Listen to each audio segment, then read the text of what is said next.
Good afternoon, everyone. Honorable Prime Minister, Dr. Terrance Drew, members of the media, Mrs. Lanicia Collins-Williams, our sign language interpreter, and to all our viewers and listeners joining us from across St. Kitts and Nevis and throughout the diaspora, welcome. I am Javan Library, Press Secretary to the Prime Minister of St. Kitts and Nevis, and it's my pleasure to welcome you to another edition of the Roundtable.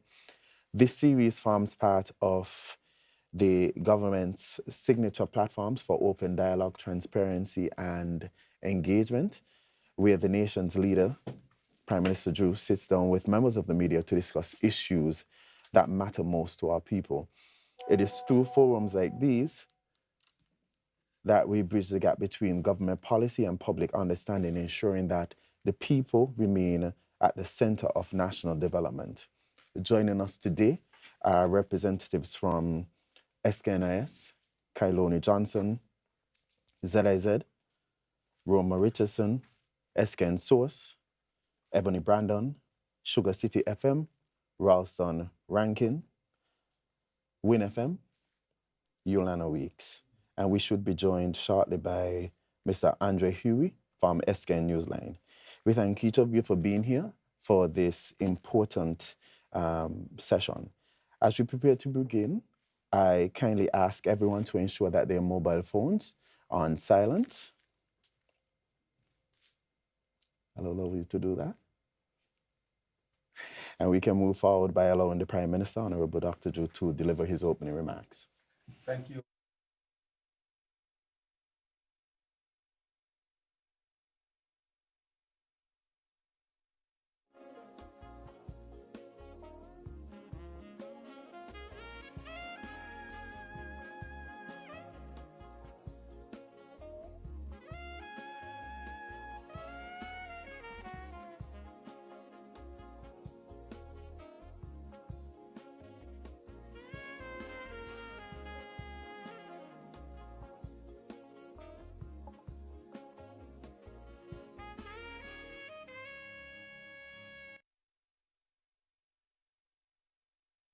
Libud, for your introduction and, of course, making sure that this forum is prepared and give me the opportunity to interface with the representatives from the media and to also speak with you, our people, our citizens, our residents of St. Kitts and Nevis on matters that are very, very important. As normal, I will give a brief update on some matters that are very, very important. And so without delay, I will start with the matter of revenue sharing. I've been asked multiple times on this matter. I have already indicated that the World Bank, which was consulted to give to help to guide that process, has given its position. The cabinet, the federal cabinet has looked at it, and the report was passed on to the Premier of Nevis and the Nevis Island Administration to have their own view of it and to study it as well. And I think that is basically completed on both sides, and thus we will meet, and that information will be shared with you, the public, and the people of St. Kitts and Nevis. Let me say, the Constitution is clear in terms of how revenue should be shared between St. Kitts and Nevis. The Constitution has a formula and a method, but basically what it deals with is the taxable revenue, or the tax base, the revenue base, the tax base, or revenue that is had from taxes. And basically, you say the common services, such as national security and so forth, those are paid first.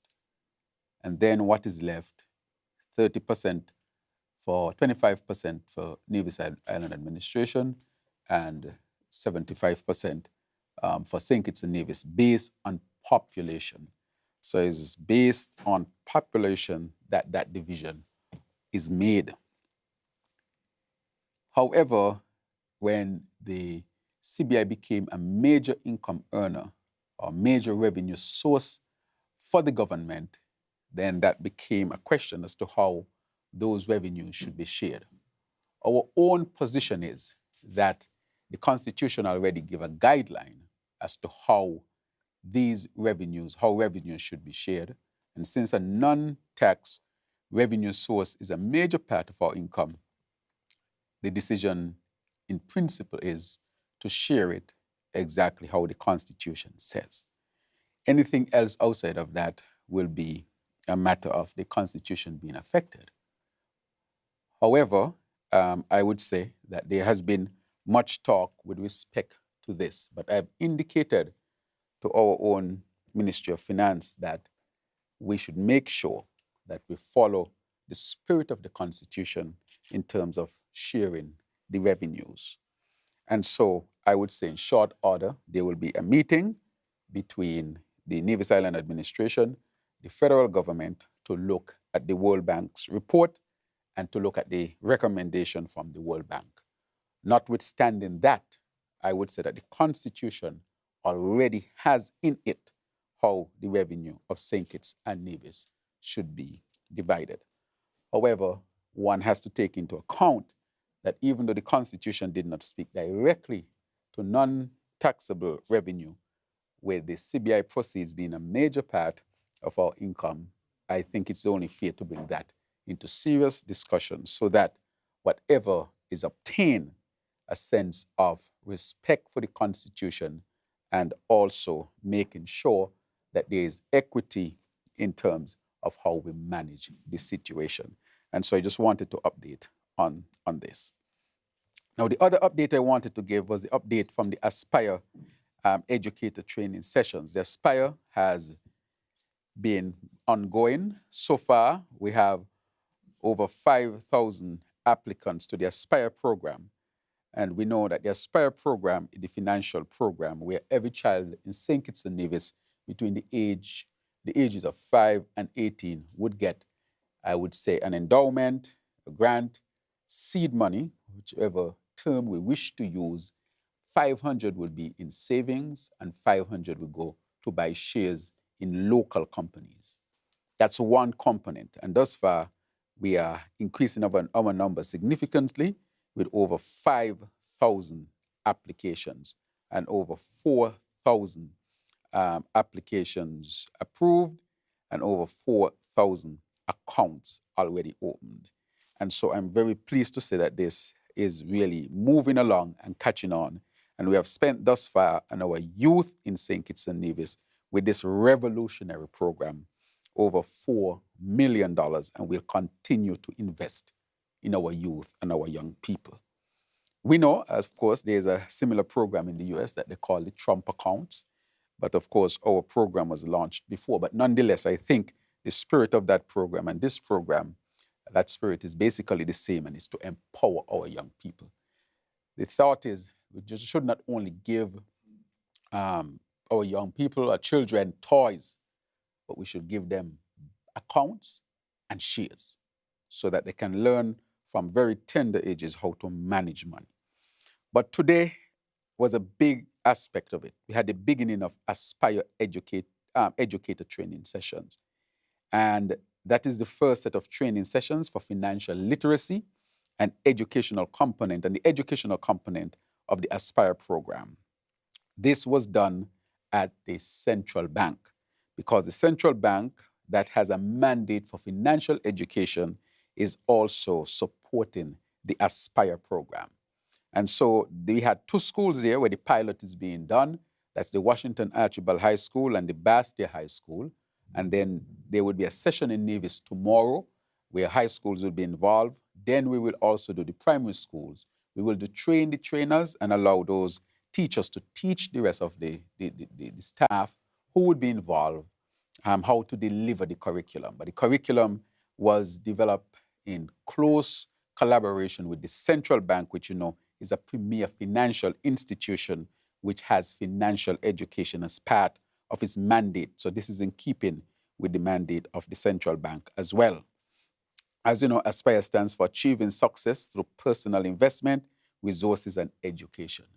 This would help to transform a generation of our people to become very educated, to get the necessary tools for them to build the financial future that they wish to build. So we expect to see people uplifted, families uplifted, communities uplifted, the country and a whole being uplifted. And we'll continue to advance the Aspire program. As you can see here, I have my Aspire pin right here. Continue to promote this revolutionary program for our young people. And so I was given a copy of the curriculum. I was at the first session, and I was able to see at the first session how it will be delivered. And it's being delivered in a very fun way. It is not the children sitting down and reading. They do it. I think one of the game is how to become a millionaire. And they have a program well developed of how to become a millionaire. The children would play. And in that, you'll have the concepts, the financial concept. What is debt? What is an asset? And deep concepts. Is it better to invest in land or vehicle? What is depreciation? What is liquidity? I learned all of that this morning. And in a very fun way. And that is why those terms, of course, I would have known many before, but I'm saying the way it is being delivered is really being delivered in a way that is fun. So the children can play among themselves and learn deeply about finances and how to manage them. They will also get a component of investment, a component of how to handle small businesses, because they will be also given some education around that. And so this will be a program that will really help to transform St. Kitts and Nevis and put us in the next league. Let me say that the only country that I know in the Caribbean and the extensiveness of it in the Western Hemisphere has a program like this is St. Kitts and Nevis. And this we want to shift, of course, our culture here when it comes to handling money and developing a secure financial future. The other one I would like to touch on is I'm the incoming chairman of CARICOM, which will start on January 1st to June 30th, 2026. Presently, the chairmanship is being held by the Prime Minister of Jamaica, Prime Minister Andrew Holness, who was recently re-elected as Prime Minister, and I want to congratulate him. I've done so publicly as well. But so far, I had to fit in for where he could not, and I had the opportunity to chair the first in-person meeting between the African Union and CARICOM. I chaired it with the president of Angola in Addis Ababa. And that meeting was a very, I think, significant meeting. It shows to a great extent the shift that is taking place in terms of St. Kitts and Nevis, or the CARICOM in general, and its connection to Africa. And so basically, I want to say that that is going very, very well. Now, I've been to Africa multiple times in the last year for the Afro-Caribbean Investment Summit, St. Kitts Focus, in Nigeria this year, 2025, in March. And I also went back again for the Afro-Caribbean Trade and Investment Forum. The Afrixim Bank annual general meeting, which was also in Abuja, Nigeria. I also traveled to Algeria, where we had the Intra-African Trade Fair. It was a huge fair, and it shows that Africa is really pushing forward to make its mark when it comes to its economic development.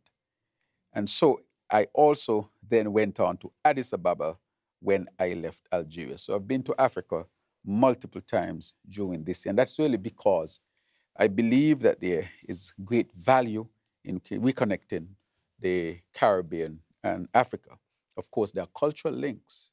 We are majority in the Caribbean of African descent. We know how we got here through the savages of slavery, chattel slavery, but we are now finding that reconnection. And that would have tangible benefits apart from the cultural and familial benefits. It would also have tangible benefits because Africa has a large growing population. It is the youngest population on the earth, has over 1 billion people.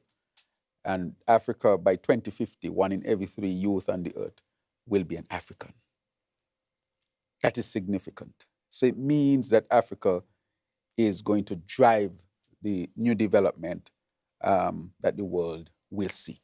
And therefore, that we must also be a part of as well. In Addis Ababa, of course, I had the opportunity to visit the palace of Emperor Haile Selassie, which is in excellent condition, and was able to see there the crowns and his garments, his original office, his original carriages, his original train, his original vehicles, and so forth. And so you got a sense of how he lived even back then. And what struck me was how developed and mature that, the palace in its operations would have been. And that really tells me why Italy could not defeat Ethiopia under his leadership, because of that level of what I will call sophisticated governance. And it was right in Africa. I also had the opportunity to visit Shashamani. Shashamani, as you know, was an area designated by Emperor Haile Selassie for Black people from the West if they wanted to return to Africa. And I met a lot of Caribbean people and people of Caribbean descent still living in Shashamani. And so that was very, I would say, eye-opening and give me an opportunity to see how our people moved back and to see how they integrated and lived with their brothers and sisters of Ethiopia. Ethiopia is a huge country, one of the most populated countries on earth. And therefore, one would expect that a country like that can have tremendous impact on the direction of Africa in general. In Ethiopia, I would say when you're in Addis Ababa, you can't tell that you're not in some place in North America or Europe. It's developing very, very, very quickly. And it would be a place that I think our people should get the opportunity to see and to explore. And so I would say to a great extent that the trip to Addis Ababa was an excellent one. I also traveled to Algeria, where the fair was, the Intra-African Trade Fair. And that, of course, shows where Africa is heading at this particular time. So with those things, I would say that it had been a tremendous and very positive visit. The other matter I would like to touch on is that I was recently at the United Nations. And at the United Nations, I had the opportunity to present on behalf of St. Kitts and Nevis, which I did, and I think this speech was made available as well. But I had the opportunity there to meet leaders from around the world and making those connections. Those connections are very, very important to make. That is where you get the opportunity to collaborate and build relationships to benefit St. Kitts and Nevis, and of course to benefit their country as well. Coming out of those meetings over the years, I think we have benefited directly by meeting with other countries or by meeting in the margin of the General Assembly with other organizations of the UN, where I think a lot of collaboration can be made. For example, I met with the Foreign Minister of Germany, and in that meeting, we discussed what we was looking at, climate mobility, which we are champions, international champions for, and we hosted a meeting together. And I think that that would have had a tremendous impact, and we will see the tangible benefits from that as well. In addition to that, I was able to go to the Clinton Institute, so to speak, where we were able to interact in the health space and start to make collaboration with respect to climate change and health and so forth, so that we can see the tangible benefits right here in St. Kitts and Nevis. And I think to a great extent, I wouldn't get into details because so many things to get into. But apart from that, I was able to meet our people from St. Kitts and Nevis right there in New York as we celebrated our independence. And then I traveled over to Canada to meet with our people before returning home. So I say during the month of September, where we celebrated our independence and our connections that we would have done with respect to African continent, United Nations, and connecting with our own people in North America, I think would have had a tremendous positive impact on where we want to take St. Kitts and Nevis. But before we get into the questions, those are the things that I wanted to update and I will give the press, of course, the opportunity to ask me what questions they may ask. Mr. Press Secretary. Honorable Prime Minister, good afternoon. Ralston Rankin, Sugar City FM. Honorable Prime Minister, last year I asked a question on the St. Peter's, the new health center, and when the construction work will resume. You gave a timeline around September last year, but it's September this year. So I'd like you to update as to on that. And my second question, I got word from a reliable source that the Ritz-Carlton is no longer interested in St. They've actually pulled out over the course of the weekend. If that is the case, could you let us know as to what was the reason? Or if it's not the case, could you also give us an update as to what's taking place with that project? Right. So let me tell you a couple of things on that. One, when we look at the matter of the health center in St. Peter's, I think that I was clear on it. I said there were some legal issues that were blocking it. In the last administration, there was a breakdown between Public Works and the contractor and all sorts of things legally that's affecting the project.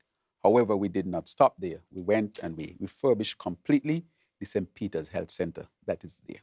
So that was always tentative depending on the outcome of the case. So I think you should let me complete that statement that had to be that was premised on the resolution of the impasse, the legal impasse between both. The second thing is there is an issue which Carlton is ready to build. We know that there are persons over there.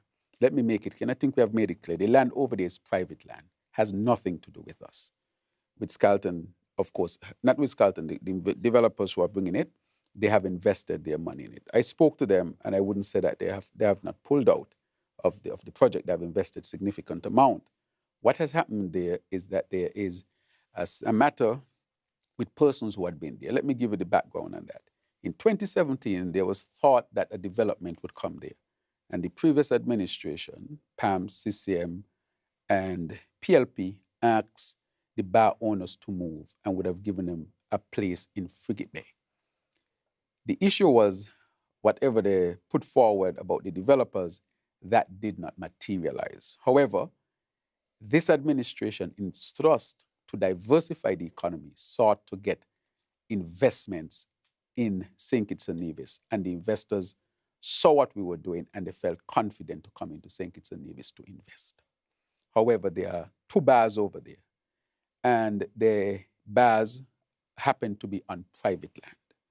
And so that is, of course, everybody knows, caused some upset for the investors. This is a $250 million investment. Will be one of the best private property hotel space in the Caribbean period. The question is asked, isn't that a good development we want in St. Kitts and Nevis? And what we're going to seek to do, or what we're seeking to do already, is to give options to those who are the vendors who have their businesses there. Because at the time, based on the law, they are squatters. They're on private land. That land had been private land for decades. It had never been bought by the government. And therefore, I wouldn't say that the developers have pulled out. They just want the matter to be resolved. The government's position is this, and we will ask our people, do we want a premier hotel to be here? Do we want a hotel that will create, in its construction, hundreds of jobs, and in its operation, hundreds of permanent jobs? It will put St. Kitts on the map with one of the premier institutions in terms of the hotel space in the Caribbean. Is it unreasonable to want that in St. Kitts and Nevis? That can't be unreasonable.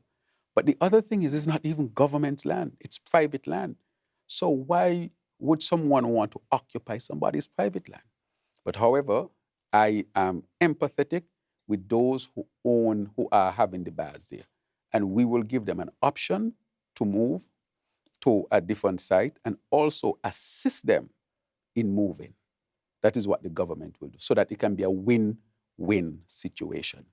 But if we are to stop a private entity from investing $250 million on private land in St. Kitts and Nevis, we would ask the question, are we serious about development, advancement, and diversification on these lands that are designated for major development? We have to ask ourselves that question. How can, if somebody has private land and you can just go on the person's private land and stop them from developing the private land, why would you come to St. Kitts and Nevis? This will be an unfavorable environment in which to invest. Everybody wants that development in their country. And so we believe that those who are there should be given the opportunity to continue their trade and give them a place or offer them a place, but they were offered a place on the PAM, PLP, and CCM coalition to go to Frigate Bay. For some reason, they did not move. And for the other reason, that coalition did not really attract any investor.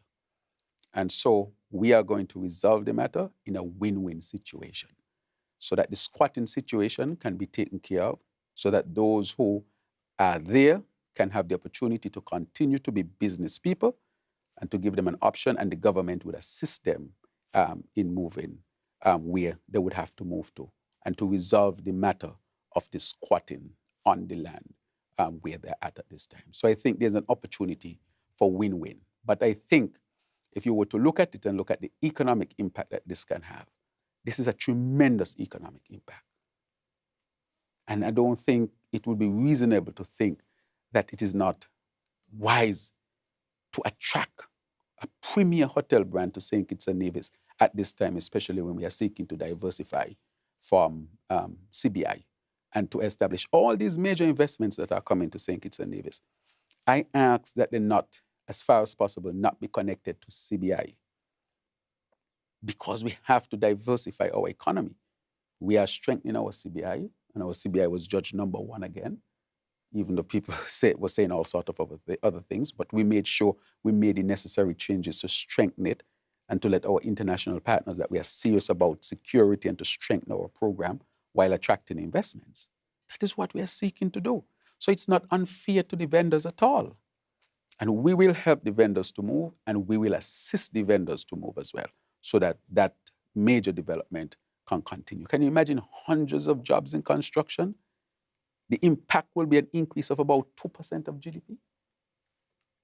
All the other countries around the region trying to get it, but we were able to negotiate it and get it here, just as we have negotiated Safe Harbor, which is the largest and most prestigious marine business in the world that operates in places like Monaco and so forth. We are trying to transition St. Kitts to that high-end type of business and hotel business, and the hospitality space, the yachting space, the cruise ship space, wherever the space is, so that we can grow the economy. That is what we're doing.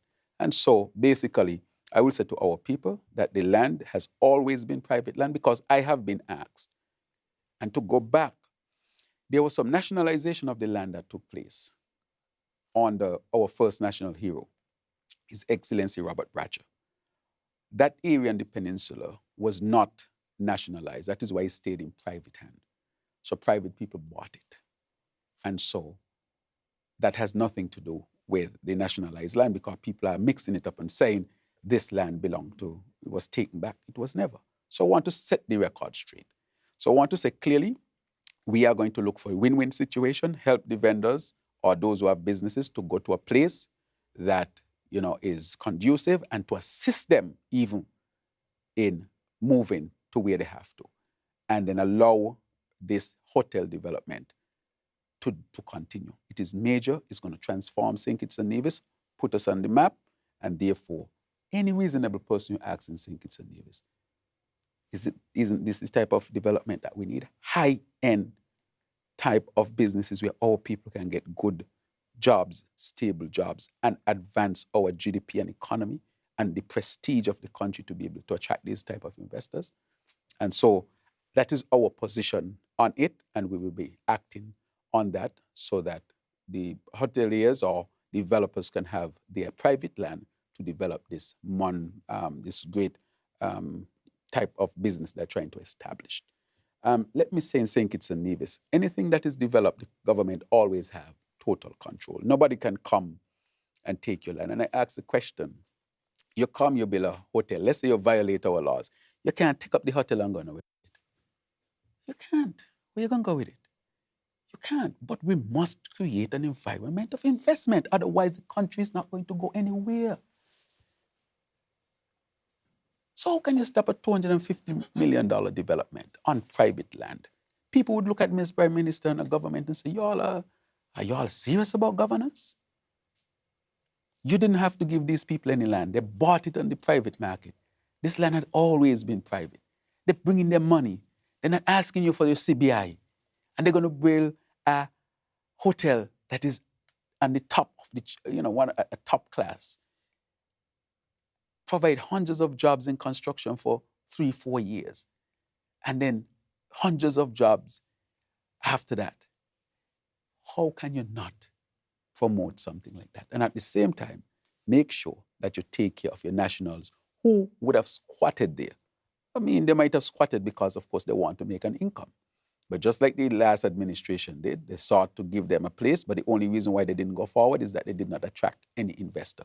We have attracted an investor.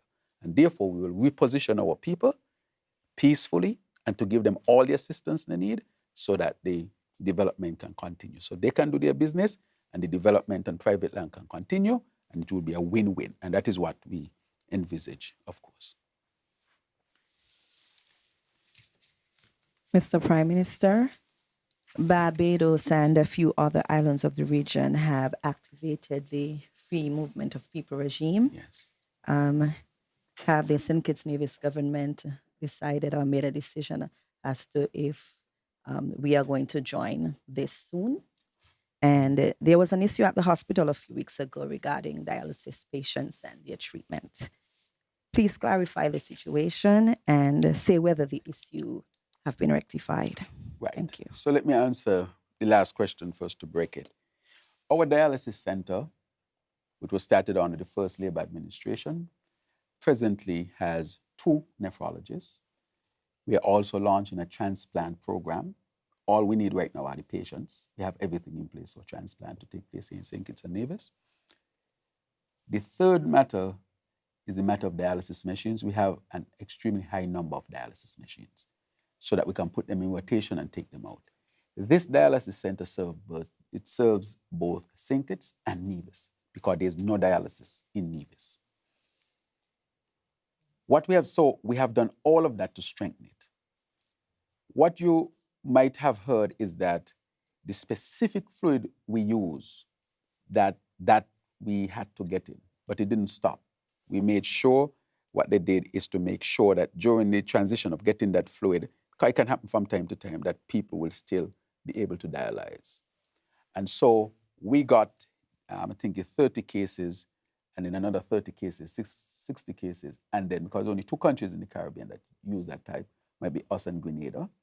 And then we have, I think the 8th of this month, we'll have hundreds of cases coming in, or well over 100. So the matter is not only, so these are the ebbs and flow of a service of this type, highly specialized service that we offer.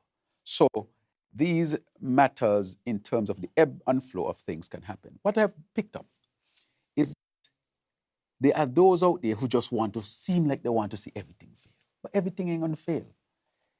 And so if there is an issue in the ebb and flow of things, there is an exaggeration of what is taking place. That is what is happening. And so they want to create a sense of, oh, what is happening here? Things falling apart. And people who are looking from outside to see, we have one of the highest number of dialysis machines per capita in terms of patients. We have 2 nephrologists launching a transplant program. And they would say, so what is the issue in terms of the ebb and flow of things? Just recently when I was talking at Dr. His Excellency Edmund Lawrence's homegoing ceremony, a patient collapsed in the church. I was at the podium. I took out my phone to call the EMS. And then all over social media, saying it's falling apart, Prime Minister on phone. But I was on the phone to call the EMS to possibly save a life. That is how anxious people are to report something bad about the government and bad about their country. And so we as Kittitians and Nevisians, we have to guard against this cynicism and this cynical approach, because at the end of the day, this is your country. And these are obvious misrepresentation of what are facts. And so I call on the media to also clarify these facts. Because I'm happy you asked that question, but then that question can also be directed quickly to the dialysis unit at the hospital and get the facts behind the matter. And realize these are ebb and flows of normal things. To this, they can call me and say a machine breakdown at the hospital. That can happen. The CT scan machine, which is one of the most advanced in the whole region, it could stop working tonight for whatever technical reason. But does that mean the whole thing is falling apart? Is that something to say, CT scan machine stop work, think it's falling apart? A CT scan machine does stop working in all sorts of places. But they would not report that St. Kitts has one of the most advanced CT scan machines in the whole region. But they're waiting for something to go wrong, to say, oh, see there. And so some people have taken on this aura of want to report and exaggerate things to the point where they want to embarrass their country. And so when people come here, people are like, this is the same as some of them talking about. They can't believe. Just last night I was with those who came in for the laboratory reunion or the event. And, they say, this is a beautiful country. Look at this. That is why we chose St. Kitts. Look at this. They're very impressed. And therefore, I would say with all of that, that there are those who want to report and to exaggerate everything that happens in the ebb and flow of things. And so I would say that we need to guard ourselves against that. Your other question was? Right. So on the free movement matter, let me say that it has been an issue with CARICOM, and we are studying it, as I've said before. There are some conditions to be met in terms of the smaller countries so that we can still have some protection within the free movement.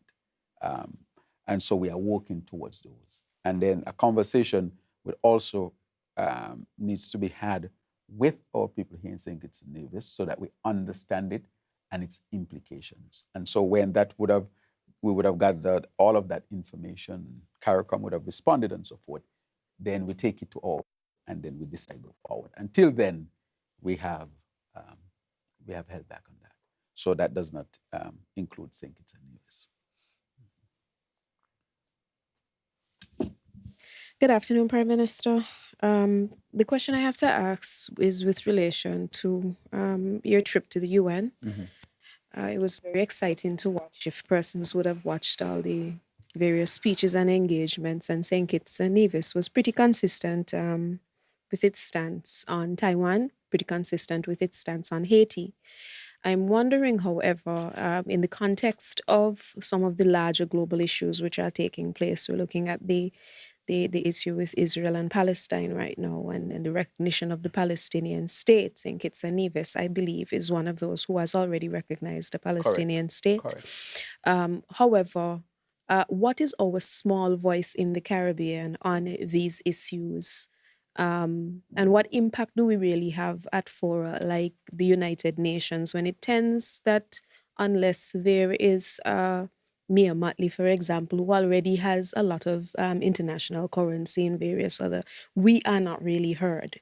What are we doing to ensure that these platforms give us global voice on major issues taking place in the world? That would be my first question. The other question that I would ask at this time has to do specifically with Haiti itself.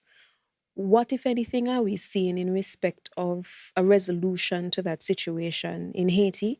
I ask that because in as much as it is good that we are reconnecting with our African roots, we have issues right here in our own region that need attention. And so how, if at all, are we leveraging these new relationships with African nations to bring light to and/or influence what is taking place in Haiti right now, if that's even possible at all?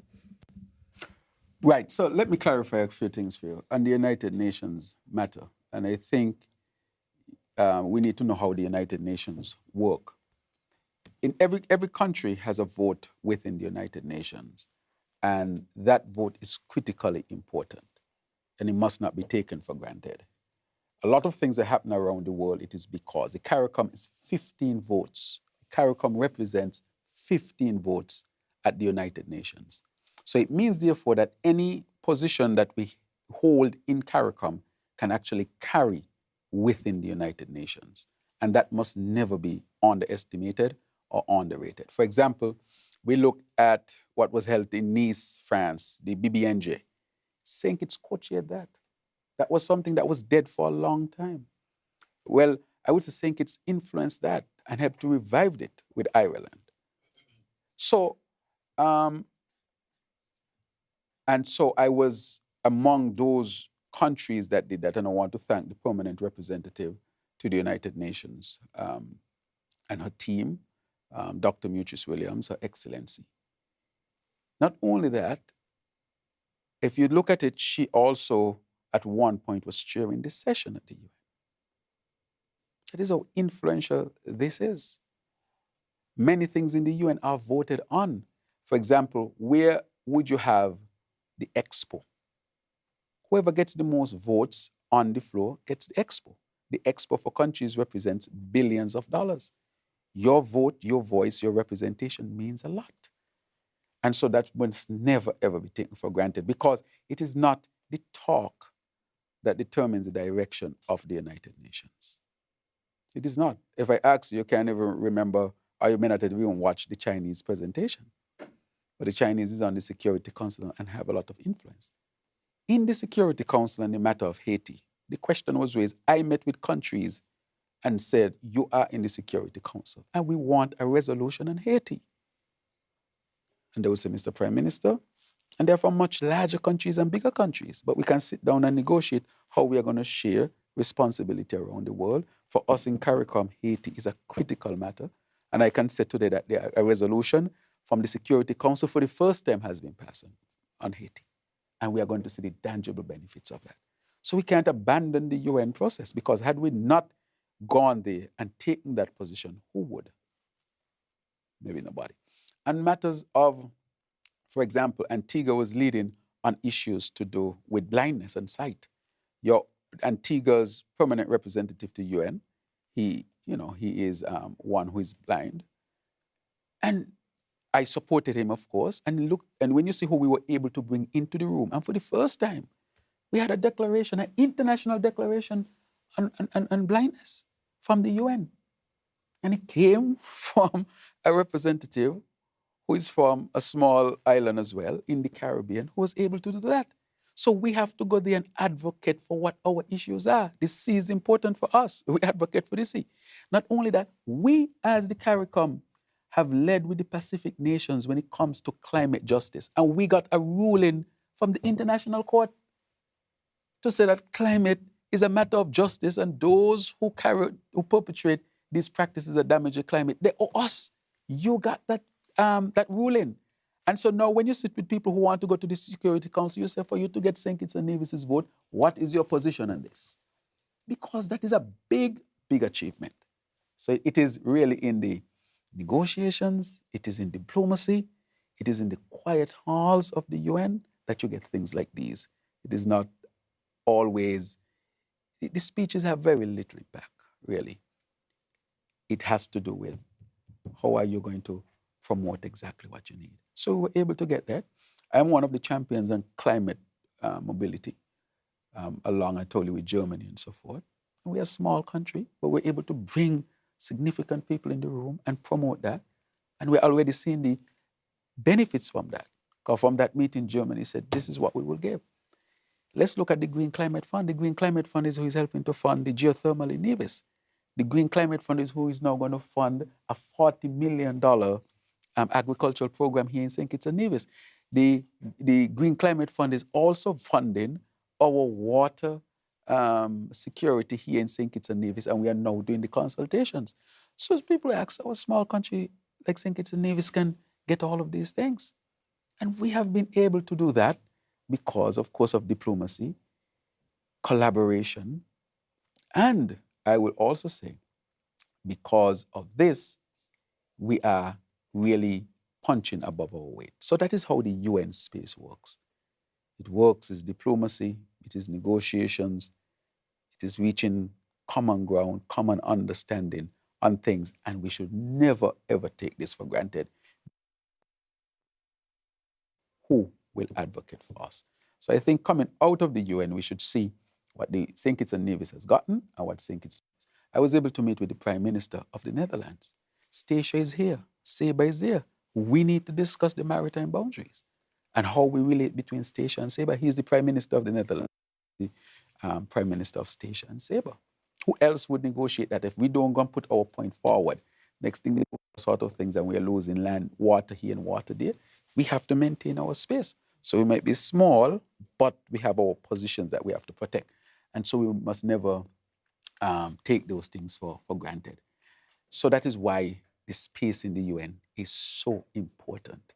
It is the work that you do to make sure you get the outcome that you need. And I touch on the case of Haiti. If we had not gone to Africa, which force is in Haiti right now? It's an African force, Kenya, because we met with the Prime Minister, the Prime Minister of Kenya, President of Kenya, and we said to him, we don't have the forces in the Caribbean. Can Kenya lead an international force to help Haiti? It's not perfect, but they left Africa to come to Haiti because CARICOM reached out to Kenya. That is what is happening. So CARICOM work has brought that force in. CARICOM work has gotten the resolution in the Security Council. So now the UN has to take it up. Had we not been there, had we not been doing the diplomatic work and the negotiations and so forth, these things that we have achieved for Haiti would not have been achieved. And Haiti, it is very bad, but there would be almost zero hope based on where it is going now. But we know that there is hope because now we have the support of the world, because we're able to draw attention to it as CARICOM. So, yes, at the level of the UN, we must make sure that we are present and we must push our issues. Our issues climate change, our issues financing, our issues to make sure that there is equity and so forth. Are we getting everything that we need? No, because they're the bigger countries who tend to want to take more. But it gives you a space where your voice can be heard, not just speaking, but in terms of your diplomacy and what you can do to get it. And because the Caribbean and Africa have united, we have another decade where the UN recognized people of African descent. That in itself has started multiple things happening in spaces. For example, connection of Caribbean and Africa. The African Bank, for example, and investment that is bringing here. What is happening with us and Nigeria? What is happening to us and the other countries that I've visited? The fact that we now connected with Tanzania and Kenya, and I'm going to Cape Coast University next year that's located in Ghana. These things are critically important because if they are not done by us, if we're not our own advocates, if we don't collaborate to make sure that things are done, things that might seem would have, I would say things that we achieve would not have been achieved if we were not to take this type of approach of making sure that we do the necessary work. Good afternoon, everyone. Prime Minister, regarding the establishment of the Eastern Caribbean CBI regulatory framework, can you share whether the framework was established collectively by the Caribbean countries themselves, or whether it was shaped largely in response to external expectations, such as those from the US and Europe? And then my second question is, congratulations, of course, on being recognized as one of the most influential people of African descent. How do you see this recognition translating into deeper Africa-Caribbean cooperation, particularly in the areas of trade, investment, and people-to-people relations that you've been championing? All right, thank you very much for those questions that you asked. If I were to go back to the one that you asked with respect to MIPAD, again, you see, I'm from the smallest country in the CARICOM, but I was recognized by MIPAD. And I was interviewed by one of the CNN anchors. Again, because people who pay attention to these things understand what is taking place. Sometimes we here may not recognize it right away, but they recognize what we are doing. They recognize what this connection is triggering as well. and the implications of such. So my very aggressive approach to reconnecting the Caribbean and Africa, to a great extent, is resonating in areas that recognize what is taking place. This type of relationship has the great potential of positioning two regions to create a new paradigm in terms of trade, diplomacy, collaboration that would have significant impact internationally. Why? In 2050, Africa and people of African descent, one of every 3 youths on the planet will be either African or African descent. That include us. It means, therefore, that if there's collaboration between Africa mainland and its diaspora, and we are going to be that majority in just a few years, that means that there will be a shift in the world order. That is what this relationship really is going to result in, a shift in the world order. And those who understand the impact that that can have are those who are really recognizing what is taking place. It will be a natural shift, because if 1 in every 3 youths will be African descent, and they are conscious of who they are, and they are bringing a different reality to the world itself will be impacted. Africa has over 1.5 billion people. In the CARICOM, there are countries in Africa that have a greater population than the whole of CARICOM. OECS doesn't even have 1 million people living at this particular time. What that also means is that we in St. Kitts and Nevis should not just be thinking of a 50-something thousand market. We should be thinking of a billion people market. So we have to expand our mind and see as well how we can benefit from a relationship between CARICOM and Africa. The tangible benefits already started to be seen, as I told you before. Our connection with Open University of Tanzania, our connection with TVET, Kenya, our connection with Cape Coast University, which is a top university in the west of Africa. The fact that we had cultural exchange with Africa, West Coast Africa, especially Nigeria. The fact that the Nigerian president came to the region. The fact that I have visited and others have visited Africa. The fact that the African Bank is setting up a multi-million-dollar trade center in the region. Just the trade alone, the diplomatic reconnection alone, those things are going to have their own impact, and they're already having. For example, reparations. You have 54, 55 countries in Africa, and you have all these countries in CARICOM, and they decide to take the issue of reparations to the United Nations. It will be placed on the agenda because you have the critical number to put it on the agenda. If we are divided and we don't forge this, we can't get the issue of reparations on the agenda of the UN. When it's on the agenda of the UN, then people will be asked to vote on this. And when they're asked to vote on that, that has its own implications. So this is the impact that this type of relationship would have. So these issues that people of Africa and African descent are suffering, coming together allows that unification and that, I would say, common platform to pursue these things. This relationship allows those things to be expressed at the United Nations and the international level. And so they understand, and that is why I think they would have considered giving me this award. I think that the benefits of it will be had long after I'm gone, because it's now started. This is something that was spoken of for many, many years, but we are now seeing it really happening and coming together. And that is why we are looking at flights between Western Africa and Caribbean. If we were to establish that, and you were to get 2-3 planes per week from any African country, 1 plane per week from any African country, do you know what that would do to tourism? Just think about that alone. Because our trade with Africa is 1% of our total trade, 1%. So if nothing else happened and we are able to increase that trade from 1% to 10%, those tangible benefits, those alone will help to start to transform the region, taking it up to 10%. Recently, we needed some more nurses, but instead of going directly to the Philippines, we have gone to Ghana. And then we have Ghanaian nurses here coming to St. Kitts and Nevis in the next few months. That's a tangible benefit. So these are the kind of things that we are talking about. Our teachers are going to be in the Open University of Tanzania. That's powerful in itself.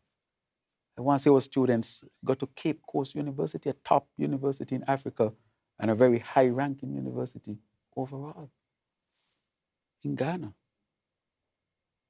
And we are exploring that. So the tangible benefits to be had are going to be tremendous. And therefore, we trade with other regions and we respect our regions. Why not trade with Africa as well? So to your question, these things will have tangible benefits for our people. And I will say to our people, as trade continue to expand, please let us remember we can cater to over 1 billion people on the African continent as well. So that in a sense, our smaller markets are not the limits to what we can do, but that we have access to this. And that is what we are seeking to do. And lastly to say, St. Kitts and Nevis is the first country outside of ECOWAS to get visa-free access to Nigeria. Do you know what that was? That was tremendous diplomacy. That is a tremendous achievement because, again, it opens up the door for trade, people-to-people contact, all these things in an untapped market, so to speak, so that our people can have the opportunity to really benefit tangibly. But I will say, in the next 6 months, can you imagine you'll have teachers say, well, I just complete advanced studies with the University of Tanzania? 30 of them. Tremendous. All right. Mm-hmm. Yes. My first question, it was about the Eastern Caribbean CBI regulatory framework and whether it was designed by Caribbean countries themselves or was influenced externally. Well, let me say that we set up the regulatory framework. It's always the best thing to do. I think it came from us in its essence, because we all have CBI programs and we recognize that there are matters that we would want to really bring on the regulatory body so that the industry can be protected, just like the central bank. The reason why we think along that line, we have a central bank, and that central bank oversees all the countries in the OECS. So we have a framework already of having a unified regulatory institution to help us to be even more viable as a region. And so this is one of them. We collaborated with our international partners because our international partners see our program, they would have their own questions to ask. And so we collaborated with them because, again, we are not operating in a vacuum. We are operating in a world where what we do here can have an impact on another country. And therefore, that has to be taken into consideration as well. So we also did consultation with our international partners for us to set up the regulatory body. We have all signed to agree to set it up. We have laid it in Parliament. I think Antigua has laid it, but we are going to complete it, all of us, by the end of this month so that that regulatory body can start to function and really help us to strengthen our CBI program, not just strengthen, but to protect it as well, and to let our international partners who think they might be impacted by it, for them to recognize as well how serious we are in terms of creating an industry or strengthening an industry that has benefited us tremendously. So yes, it has, but it's fundamentally from us here in the Caribbean. Good afternoon, Prime Minister, colleagues. Yes. I'll just piggyback a bit on my colleague's question about the relationship with Africa. Mm-hmm. You mentioned a number of tangible benefits that have already begun to show success. But how confident are you that we will get that buy-in from the ordinary man, the students, to encourage them to seek a university in somewhere in Nigeria, in Africa, in lieu of the traditional United States, the UK? How confident are you that we are going to get that buy-in from the normal people in St. Kitts and Nevis? Right. And the second question, as you mentioned, you met with diaspora groups while you were in the United States as well as in Toronto. I know the government has been making a push for our citizens in the diaspora to look at St. Kitts as a place to invest, to assist in our own development. While there, did you get that sense that this strategy is working and that the people out there are willing to help their homeland develop going forward? Right. Thank you very much for those two questions. Well, let me start with the diaspora and let me recognize our people in the diaspora, first of all. I have said to them that they are part and parcel of St. Kitts and Nevis. Even though they don't live here physically, they can still contribute to their country's development. I gave the example of the dialysis machines. Do you know who got us all those dialysis machines? A gentleman by the name of Leo Estridge, who is a kitchen and a specialist technician in dialysis machines in Canada. When we first got into office, we had a dearth of dialysis machines. We had lacked the lines. He heard the cries of the people. I was connected to him, and from there, we were able to reach to the point where he brought his colleagues down. They trained our people, and with that, he supplied us with so much dialysis machines we have even to give away. That is a tangible, I would say, investment of our people in our country. Not a monetary investment, but an investment in our health so that we can take care of our people. So our diaspora is already bought into it. That's just one example. We have Dr. Amory, who comes and does colonoscopy at very low cost. We have with us now Dr. Hadia Claxton, Her Excellency, who has done tremendous. She started, is Trail the Blaze or Blaze Trail? Trailblazers. She started that from the diaspora. She was very instrumental in helping to secure Safe Harbor. Very instrumental in securing the Tabasco project. This is one petition. And look at what she has done. And Southern University. She's the one who secured that for us, one person from the diaspora. Mr. Calvin St. Just, who now heads our CBI, I took him all off Wall Street. He was working on Wall Street. I said, look, the country needs you. And he left that to come to run our CBI program and has worked tremendously hard to transform it to where it's going today. People in the diaspora. I met people who continue to send stuff home, who continue to contribute in different ways to our country. And so I continue to encourage them to give back. What about Dr. Frank Laws? Dr. Frank Laws, who is a cardiologist, a specialist in electrophysiology and also interventional cardiology. A combination of both is very rare in the United States. Very rare period in the United States. And he helped us through his connection help us to secure the most advanced CT scan in the Caribbean right now. And he's helping us to secure the most advanced MRI machine that will be in the Caribbean in some months. This is Dr. Frank Laws contributing to his country's development, even though he's in the diaspora. I say all of that to show tangible examples of how the diaspora is helping in our country's advancement. And so I want to encourage them to continue to give. So the buy-in is already there. What we have to now do is create more opportunities. For example, there's a group called what? OALI, La Amiga OALI group, that just gives scholarships to a number of young people here. And just had an event in New York, a group that Tao is a part of. Willa Liebert, who just spoke at our Prime Minister's lecture. And she's now helping to help us with telling our story.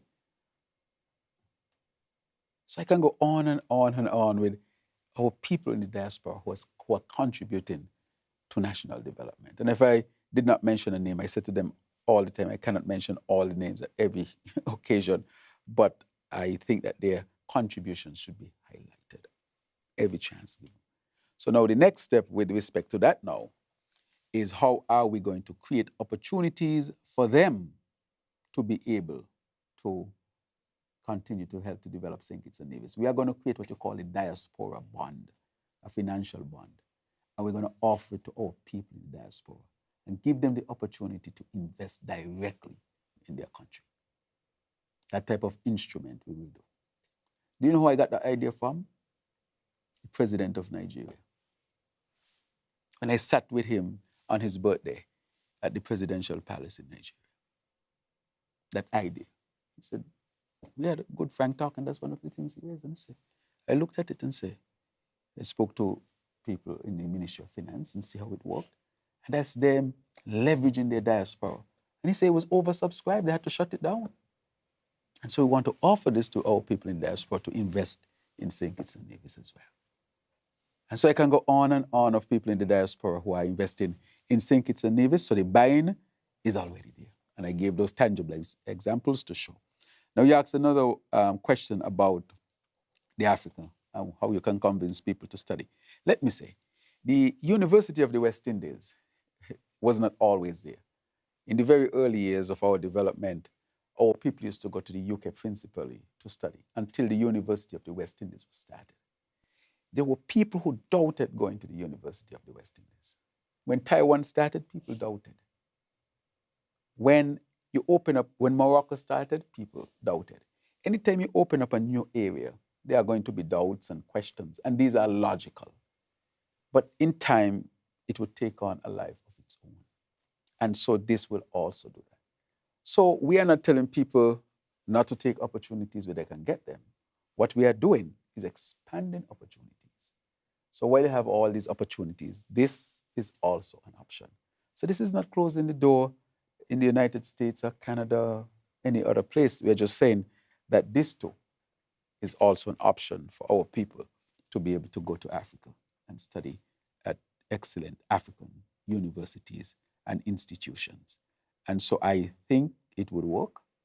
I think and it would work for the fact that when people get exposed and knowing the quality of education that they would get, it will eventually sell itself. So there is some skepticism, and there is some, what is this about? Because this is a new paradigm.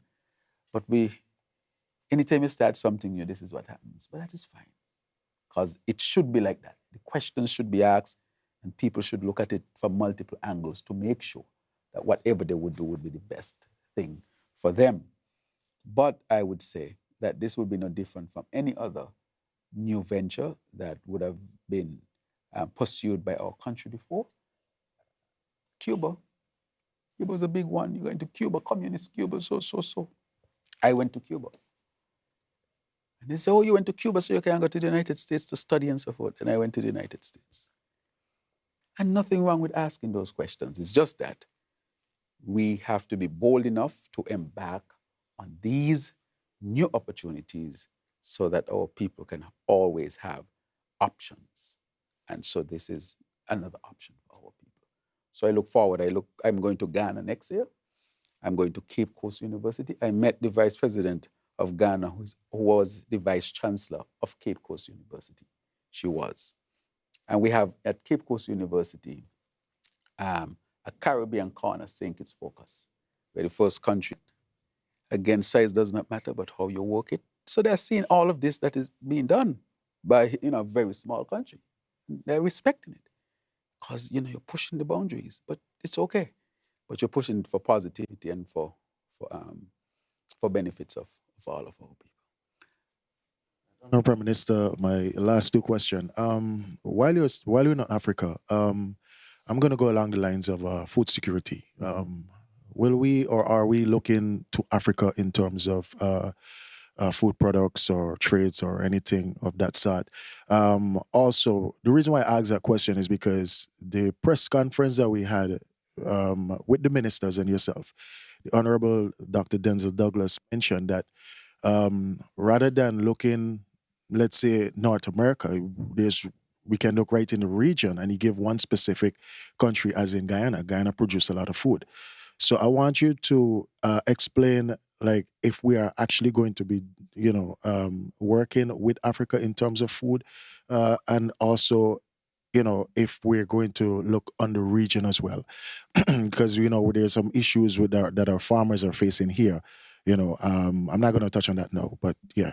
And my second question: in your opening statement, you mentioned that the fair share report. I don't call it fair share. I'll use your words. Call it revenue sharing. Revenue sharing. I'll use your words. My apologies. Right. Revenue sharing report will be available to the public. Yeah. Will the public get an update as to how many revenue as a CBI brought in for this year as well, if that can be disclosed? Yes, as well? that will be disclosed. It's Right, disclosed every year in the budget. The revenue for the CBI is disclosed every year in the budget. So it's not a secret. If you go back to the last budget, I revealed it. I also revealed how many CBI investors we would have had. I revealed the number. So it's not a secret at all. So if you go back, you would see that I have revealed that. So to answer your question on the CBI, it will be revealed, and it's always revealed in the budget, at least when I'm there. On the matter of I think you asked about the fair share matter. You asked about the fair share, but it is revenue sharing. Yeah. And the reason why I use revenue sharing, it is because that is exactly what it is. And so we are, as I told you before in my opening, that we are on a trajectory to deal with it. And it is very, very important that it is handled in a particular way. As I said before, the Constitution already said how revenues are supposed to be shared between St. Kitts and Nevis. That was negotiated in for the 1983 Constitution, the Independence Constitution. On the one hand, you had the Premier of Nevis, was His Excellency National Hero, Sir Simeon Daniel. And on the other hand, you had the first Prime Minister of St. Kitts and Nevis, National Hero as well, Sir Dr. Kennedy Simmons. And they negotiated this constitution. Let me say, for history, you had the leader of the St. Kitts Nevis Labour Party, who was the former premier at that time, Sir Llewellyn Moore, who in the discussion on the constitution speak to things like these. He was largely ignored. There's a document that we will soon reveal, make popular, the discussions around the Constitution. I think now, if I can find it, I will tell you the discussion that took place around the Constitution. And hardly anything that Sir Llewellyn Moore, who was a legal luminary, he was ignored. And a lot of the things are coming back to bite us. Report of St. Kitts and Nevis Constitutional Conference. It is right here. I have it right here. And here you will see the different positions being put forward. This report of St. Kitts, St. Christopher and Nevis Constitutional Conference, London, December 1982. And in the Constitution, let me get back to the main point, they negotiate, they discuss how we're going to share revenue. And I think it's in chapter 10 of the Constitution, if you were to go to it, it discusses Nevis, that Nevis will have a Nevis Island administration. There will be no St. Kitts Island administration. So in the Constitution, you have a Nevis, you have a St. Kitts Nevis, but you don't have a St. Kitts. There is no St. Kitts in the Constitution. And that is one of the things that Sir Llewellyn Moore highlighted.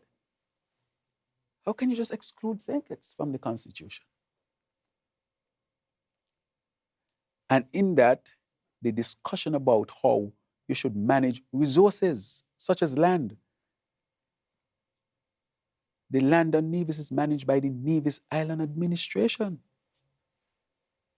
Where the federal government comes in is issues to do with national security, customs, and so forth. That's it. And it's right in the Constitution if you're there. And therefore, that is why I want to really take this opportunity to speak to it, because there needs to be a broader discussion on the Constitution as far as resource management in Nevis is concerned, as far as how you're going to share revenue, because the Constitution has a formula. It says it. And I think it is correct to have a discussion on non-tax revenue, because the CBI revenues make up a large part of our overall revenue. And I respect that. And I respect that coming forward. But I'm saying all of that to say, basically, that when it comes to that, it will be shared. Discussions are taking place, and the Constitution does have a formula. So as a reporter, go to chapter 10 of the Constitution. Take a look at it. And this report, we are going to digitize it, and we're going to make it popular, because our people need to go back into the room of when the debate about the Constitution was taking place, and how Sir Llewellyn Moore, one of the best legal minds in the Caribbean period, was ignored, and how these things that he spoke about are now coming back to haunt us. But nonetheless, I think there's always room for a next generation to look at the matters and to deal with the matters accordingly. Now, you spoke about food, correct? Yeah. With the matter of food, we have to keep our sources diverse. Right now, St. Kitts, we depend on maybe one major source of food. We need to, of course, produce more food, and we have seen an uptick, and we'll continue to invest in food. But another market, which is the African market, might have a source. We are now in the Caribbean. CARICOM has an agenda. And we just had a major conference here in St. Kitts and Nevis, which deals with agriculture in the Caribbean. And I want to really compliment the Minister of Agriculture for an excellent organization, Honorable Samuel Duggins. And so therefore, we are investing in St. Kitts and Nevis in agriculture. There's some things, for example, what's affecting some of the things, there will always be room for discussion. But there's a significant thrust to make sure we do it. But just to get to Africa, what if Africa has something to offer that would benefit us, benefit the region? Why not? What if the region has something that would benefit Africa? For example, we make things here that Africa may not produce in the agricultural space. What if we can do that? Our high-end stuff, our hot pepper, only St. Kitts make the hot pepper like that. There's a market for that. We, in St. Kitts and Nevis, we might make rum, old road rum. They don't make old road rum in West Africa. We make old road rum. Why we don't send our old road rum to Africa? Right? So I'm saying that it opens up a market, and that's what trade is about. What can I get from you and you get from me? That is trade. And the wider your space of trading is, the more diverse it is, the more resilient you are. Because if you're getting all of your eggs out of one basket and that egg and that basket drops open and all your eggs drop, what are you going to do? And therefore, we must be able to seek to trade all around. We send you what you have. If you have something of value we want, we bring it in.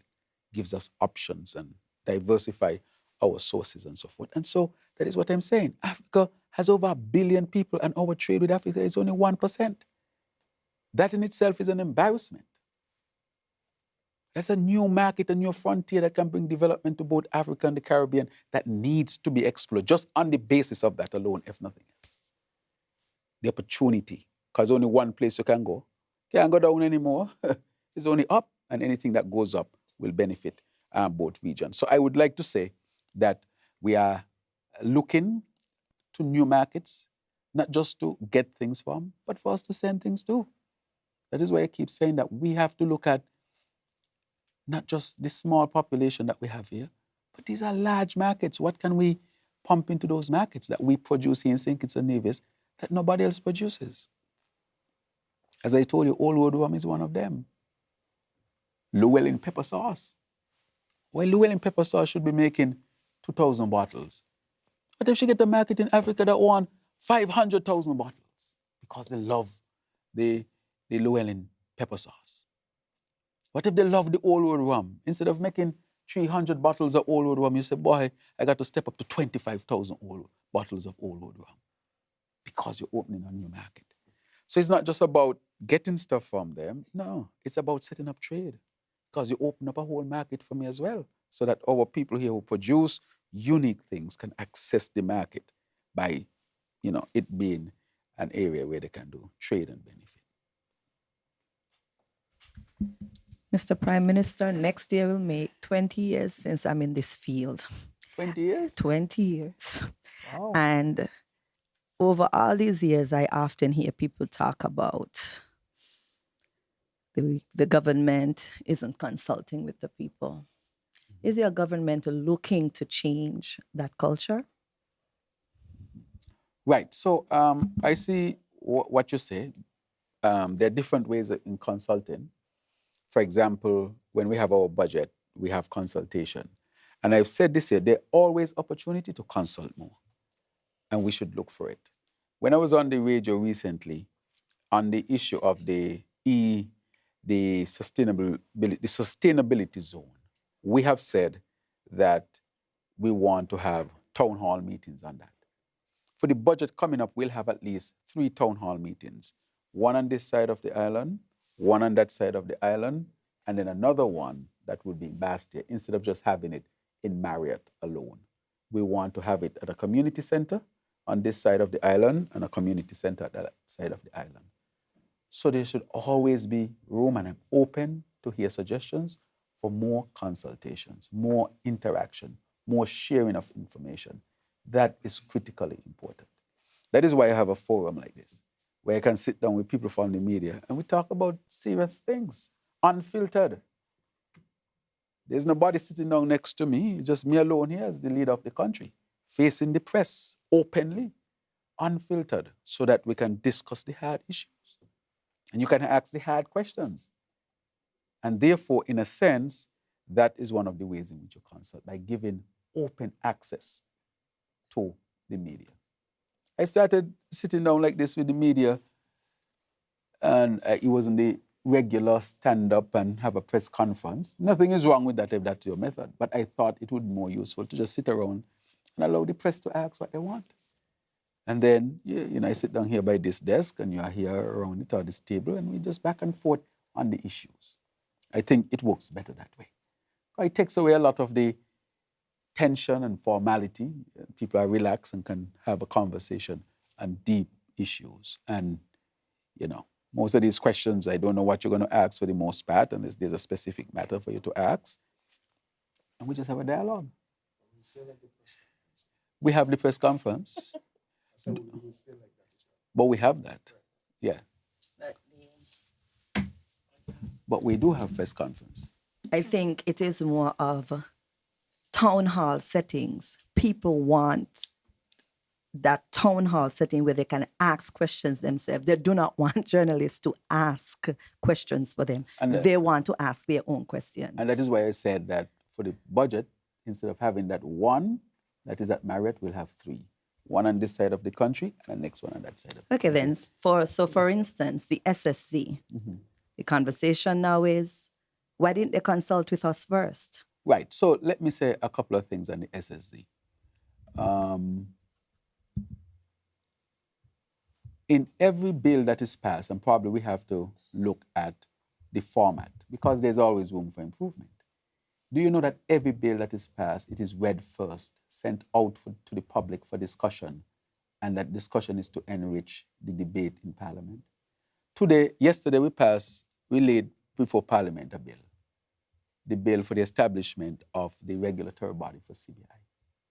The reason why it is done like that, and we don't pass one bill on the same day, is to send it out to the public, so the public can have the opportunity to see it, read it, hear it, and send their input with respect to it. So that is a form of consultation. We have done that. We have taken the decision that we will no longer just go in and just in one sitting pass a bill unless it's an emergency.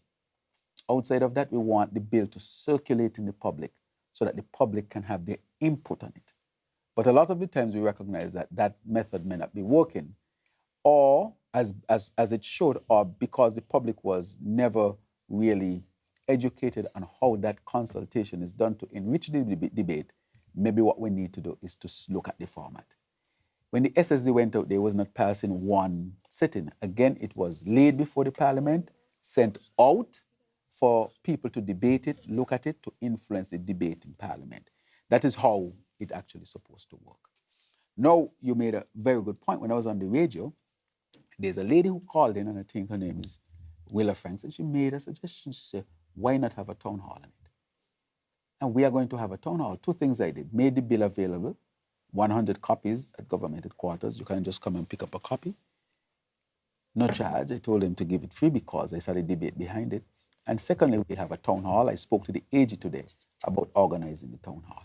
Let me say a couple of things on the bill. The bill really protects St. Kitts and Nevis, because at some point, every country will develop economic zones and call them different type of things, but they're really economic zones for economic development. What we did with that bill is put the guardrails. There were never any guardrails. As a matter of fact, everything that they said that the bill is supposed to do is the bill is doing the complete opposite. Are you going to affect the sovereignty? The bills protect sovereignty. Or are you going to take land? The bill said, no, you have to come with your land. Government ain't going to give no land like that to establish an SSZ. You have to look at the bill. He said to come with your land. So when people talk about You'll have your own police and this. I say, which bill are they talking about? That is why I made the bill available, because I say, is this the bill they're talking about? Now, if somebody looked at the bill and said, look, I have an issue with the bill here, because they read the bill and look at the bill, that's a different story. But you had people who were peddling absolute falsehoods on the bill. And you're like, which bill are they talking about? And therefore, when you look at the SSD, and sometimes that is where reporters can help. If there's a discussion around the bill and we made the bill available, you have your platform, put it up and say, the government has made the bill available. We use our medium as this particular source, and we are also allowing access to the bill. And allow people to come in and have a meaningful, let them go through the bill. Let's discuss the bill. What does it say in this part of the bill, that part of the bill? Because what I have seen is really, you have freedom of speech, but people can really abuse it. That is what I call abusing the freedom of speech, to willfully mislead people. And then I hear the opposition, some members from the opposition talking. And when the bill was debated, they couldn't be found. They got the bill beforehand to review it to see if they have issues to bring to Parliament. They did not do that. And when the bill was being debated, they still could not be found. And then after the bill is passed, they're out there grandstanding. So why are you paid to come to Parliament? Why did the people vote for you to come to Parliament? Bring the richness of the discussion in Parliament so that that can be part of making information more available to the people. That's what the debate in Parliament is supposed to do. So if you have somebody who is elected to Parliament, you have a bill that you're now saying is such a bill. So where was your voice? Where was your input? Where were your questions? Nothing, nada. And then after the fact, you're running behind and saying, oh, the bill, but I didn't hear your voice on it. So that is what I'm saying. The disingenuous approach by some is really a big problem. But when the people ask questions, and genuine questions, because there are people with genuine questions, they must be answered. That is why I went on radio with the AG. And that is why I asked the AG to set up a town hall meeting. And that is why I made the bill available at government headquarters to just pass and pick up. If we copy and read it for yourself, and if it is challenging to read because not everybody is a lawyer, I mean, whatever it is, we want to give more opportunities for people to understand truthfully what is in the bill. And if there's something in the bill that is concerning, that can be better, that can be changed, we will be open to that. But not what I'm hearing. There are those who have maliciously misled the population on what the bill actually does. The bill actually create the guardrails to make sure that any zone that is set up, sovereignty is protected. Our laws are protected. And we will set up in the bill a monitoring committee. That committee is to say, are they violating your laws? And if they're violating your laws, there will be consequences. This is what we are simply saying. And so we will have that town hall meeting, and that is separate to the expanded number of town hall meetings for the budget itself. So I welcome your suggestion. I welcome you saying that maybe more consultation, and I'm open enough and humble enough to respect that and to say to us that we're going to do it. But I just want you to know also that we are already on that path to have more consultations. Since we are offering suggestions, I have two suggestions on that same issue. Yes. Utilize the media. We don't have a dog in the fight. So Right. rather than come with your own people to moderate these town halls, Yes. invite us to do it, because it gives the air of transparency, since we don't have a stake in being for or against whatever it is being discussed, and we bring some balance to the Right. conversation. The other one would be, as we're talking about, I think the whole thing about gazetting and you have the first reading and it goes to the public is when people used to sit down together and have conversations, communities were But it's not smaller. happening. It's not happening now because it's changed, and how we communicate has changed. So Yeah. maybe set up an email address or something within the office of the CABSEC or AG where we can direct these sorts of comments So to. we pass a bill in the House where the Gazette can only, it was only being accepted once it's printed in hard copy. But now we pass a bill to say it can now be use electronic media for it. So we are going to implement that. So you'll have a place where you can go and see all the bills passed, and you'll also be able to make your comments in there. So we already passed the bill. Fantastic. So we should be implementing that very, very soon. So your point is definitely taken. So I'm going to ask my question now, since we're having discussion today. The last question I have to ask really is to, in a roundabout, we go back to this whole United Nations, Caribbean, North America relations sort of situation. And it speaks to you becoming chairman of CARICOM in January as well. How do we feel as a region, the United States deploying warships into the Caribbean?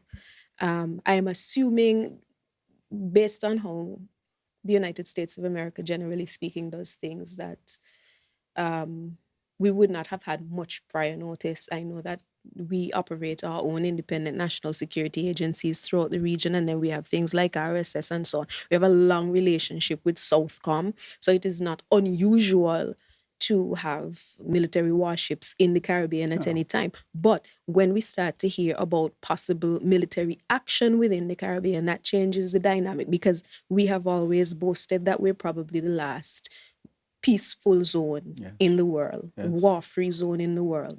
Now, I asked that question because if we have the United States deploying warships into the Caribbean, we already have some volatility with the situation with Guyana and Venezuela. I think we all agree that the Caribbean is not the final stop, but the conduit for these, because he said this is about drug trade. I can accept that. The Caribbean is not the final destination for either drugs or the ammunition that tends to end up in our small islands causing a problem. Is the conduit for it. So I don't think in principle we would be against that. But again, I want to drive this home. How do we feel about warships and military action taking place in our Caribbean waters? Right. So I think CARICOM would have put out a statement on that. Let me tell you, drug interdiction is very important. And for the same reason, guns as well. And we believe that action should be taken against those who would want to transship drugs and guns across the region. Our position is that we want to maintain our region as a zone of peace. There are issues, and there might be issues with violence, interpersonal relationship, transnational. But what we don't have in the region is any declared war. We don't know in the Caribbean what war is. Believe me, there's a big difference between having gang violence and war. Big difference between both. And so there has not been any declared war in the region for maybe 200 years. That means that the people in the region generally believe that there should be no war. That we should not resolve things with war. That is what we believe fundamentally. That is why we have not had any declaration of war in the region for such a long time. And so we in the CARICOM, we will do everything while we deal with the drug matter to really work to maintain that there is no declaration of war in the region. It would affect us negatively. If there's declaration of war, you think the cruise ship would come? They would not come. Plane going to question whether they should fly or not. So your tourism gone in. Your trade is affected. It's a small region. How would you survive? This is a matter of survival for us. And therefore, that is why, and even outside the region, wherever there is war, we in St. Kitts and Nevis, we ask for peace. We are friends of all, enemies of none, or enemy of none. That was used by a former Caribbean leader, and I think that excellently explained our diplomatic position. Friend of all, enemy of none. And we will always speak on the side of peace, whether it's in Gaza, Ukraine, Taiwan Strait, wherever there's threat of war or war, we will always ask for peace and to allow dialogue and diplomacy to be the way out of differences and conflict. That is our principled position. And we can do that while fighting drugs, transshipment, and all these things that are affecting our Caribbean societies negatively. But I would say that those who transship drugs and those who are into guns, they should not feel comfortable anywhere, because these things are wreaking havoc on societies. Just yesterday, there was a mass murder, a mass shooting in Jamaica. Sunday. And I'm sure that none of those guns, or the gun that was used, was not manufactured in Jamaica. So, so it's really affecting the Caribbean life and life as we know it here. But you have raised a very good point, and we should continue. And even if the press has a point of view, where is the press position on this? I would like to see the press write a position on this to enrich the discussion and the argument, because the press should also seek to enrich the argument and the discussion and help to focus, consultation. There's nothing wrong with a member of the press organizing a forum to discuss a particular bill. I would love to see that. I will sit down and watch it. Yes. Huh? Man, are you so good? Yes. Oh, you need all the fancy because you all have a medium already. Each of you have a medium, and you could ask sponsor for it. You just say, we are having a discussion today on consultation about a particular piece of legislation. Public discourse will access SKNS. Yes. But, just because you don't want to say SKNS is owned by the government and would influence it, that is why we have free press in St. Kitts and Nevis, You could sit down around a table like this and ask the Prime Minister anything. That is transparency. That is a free press. And you come back week after week because nobody is pursuing you in any negative way. You have the opportunity to come and be free in your mind and ask questions as members of the independent media. But I'm simply saying that the press can be a part of the discussion as well, the discourse, the healthy discourse. Bring in an expert. You got people around here who will come on your radio without charging you $1. Call up, I have the SSZ and I have a lot to talk. You don't come on my show and let us discuss the SSZ. Right? No, I'm just saying that, or whatever the bill might be, Man, I see the Prime Minister support something at the UN. Come, let's discuss that. But what did the Prime Minister support? Because you want that different view on things. So I think the press also, and I encourage the press, should have, its own way of making sure that it enhances the public discourse so that everybody is doing his or her part, and at the end of the day, we are able to make sure that the citizenry is engaged. That is why you have a free press, because it allows the government to engage with the citizenry as well. Because if we go to the citizenry and the press has its role, because you have to interact with the citizenry, and when you have a free press, that also is a pivotal. Some people call it, you have the government, you have the private sector and so forth. I mean, it's one of the aspects or one of the pillars of a democracy, a free press. And so I encourage the press to also do its part. All right, so I think we have been here for a little while. Closing statements. Right, so thank you very much, Press Secretary, Mr. Javan Liebert. Let me thank all those who are around the table. Thank you for your interaction. Thank you for your questions as well. And I want to thank the people of St. Kitts and Nevis for joining me today and joining us today in this healthy discussion about very critical and important matters that are facing, that our country is facing at this particular time. I encourage us to continue to make sure that we stay in tune, we stay in touch, we ask those challenging questions, we make suggestions so that we can help to advance St. Kitts and Nevis. As I've said before, I am always open to suggestion of more consultation. That's an excellent one. And I will continue to make sure that where there is room for improvement, we must have room for improvement.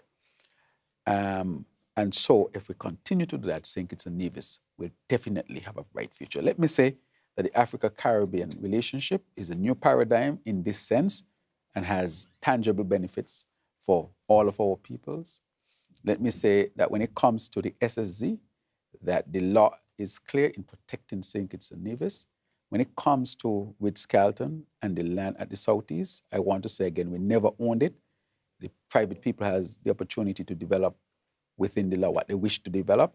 If there are those who are there because they're squatting, the government is willing to assist them to get to a place where they're not squatting, or the government assists them to get to, so that you can have a win-win situation. The hotel bills, and they get a place to carry out their business. But, right, they have not pulled out. They want that matter to be resolved. And so we will continue to see a number of development projects here.